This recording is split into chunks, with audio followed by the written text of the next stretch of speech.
Have you ever looked at bright snow shining in sunlight? Or stare into a clear blue sky or even a white surface and see countless tiny dots moving in swirling patterns like microscopic flies dancing in the light? There is no need to freak out when you first notice this. There is nothing wrong with your eyes. Here's what you are seeing. Your own white blood cells moving through the capillaries in front of your retina. It's called the Blue Field Entoptic Phenomenon. You worry that there might be something wrong with your eyes, but in fact, what you are actually looking at is the river of life flowing inside of your own body. What you perceive as a problem is actually life within. When I first noticed this as a child, I used to spend hours looking into the sky. I thought this was particles of light dancing in the air. I thought it was magical. And maybe I wasn't entirely wrong, because this is the perfect metaphor for what I'm about to tell you. Before you came here on Earth, before you had a name, a face, or a story, you were exactly like one of those particles, a spark of light, freely moving, fully awake.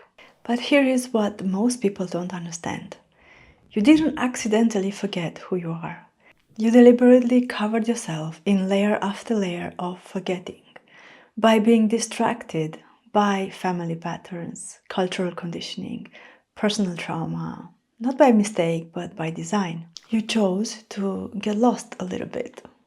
And that longing that you feel, that unexplained homesickness for something that you can't really name, that's actually the sound of your spirit inside, breaking through the shell, ready to remember who you truly are. This is the story of why you forgot and how to remember.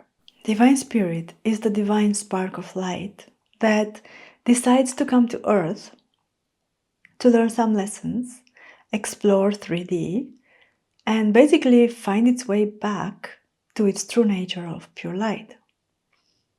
While being in the realm of light, an astral universe, there are countless such sparks of light, and each has its own purpose, its own path of integrating itself into the whole. And you can imagine it is something like that with our souls before incarnating. Our souls are moving freely in the realm of pure light, together with more evolved spirits, with light guides, and other such entities. They eventually choose their lessons during a lifetime on Earth. It can be on other planets as well, but we'll mostly talk about Earth because we live on Earth. They choose a time and a place where they will be born, as well as their family. They choose their parents' and ancestors' background, they choose their life storyline. And modern physics actually supports this idea of everything being light in different states of density. Quantum mechanics shows us that matter and energy are interchangeable. At the quantum level, particles exist as waves of probability until observed, collapsing into matter.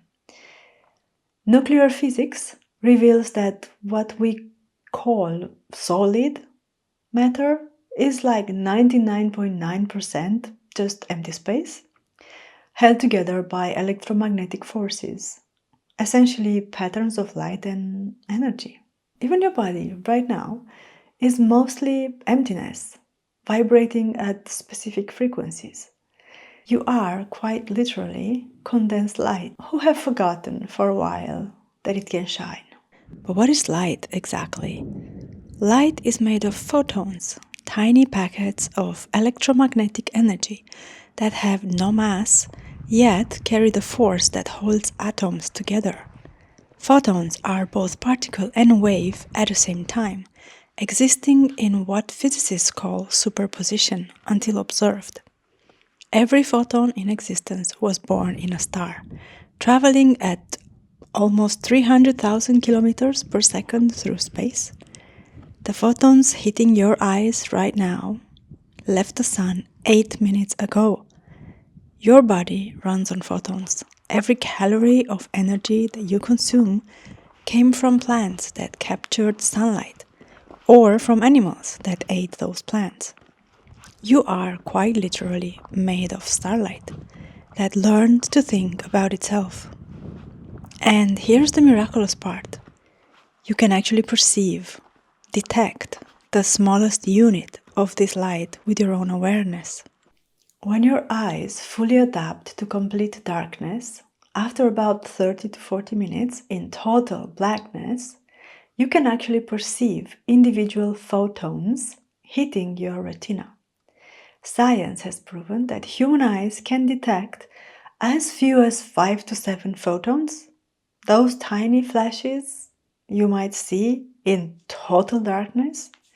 That's you detecting actual particles of light, one spark at a time. That is why many spiritual traditions use darkness retreats, spending days or even weeks in complete blackness, because when you remove all external light, something extraordinary happens. You stop looking for light outside and start perceiving the light within, the light you are. Even when everything external is stripped away, even in the darkness night, you can still perceive light, because you are designed to see it, you are designed to be it. So when the time comes, the spirit is born. I have often wondered why we forget all of this once we are born. So I studied and read all kinds of theories, and here's what makes sense to me now. We forget simply because in the process of condensation, due to increased density created by Earth's gravity, this free spark of light becomes covered by different layers, from the exosphere to the troposphere. Then in the subtle realm, there are specific layers on Earth, imprints generated by every single soul who has ever lived. And this is generally called collective unconscious. Furthermore, there are layers specific to the culture, the nation, the country chosen, formed of imprints of memories, behaviors, national wounds, and other characteristic features. Then there are specific layers generated by the mother and the father and their ancestors' background. All these layers are like wrapping around the divine spark on its way to condensed matter. And once it also gets a human body and is born, it is less conscious of itself and more distracted by the experience itself. The shift from the astral into the womb environment, then going through the process of birth, which is not that fun, actually, and eventually becoming a newborn baby. As a newborn baby, there are a lot of new things to explore and to learn. The process of growth, as well as the limitation of movement, until eventually learning to walk and run and basically becoming able to do physical things on your own, they are all further distracting your attention from who you truly are. As time passes, you forget more and more. Besides, everyone and everything in this world around you has a narrative that they tell you, and you learn that if you fit into that narrative, you might have something to gain. You are not that aware of the things you lose along the way by fitting in, such as your true identity as a divine spark, essence of God. Anyhow, in most cases, this process makes you fully identify with your personality, your job, your career, roles you play as a parent, caregiver, a family member, anything like society persona. And then you start running.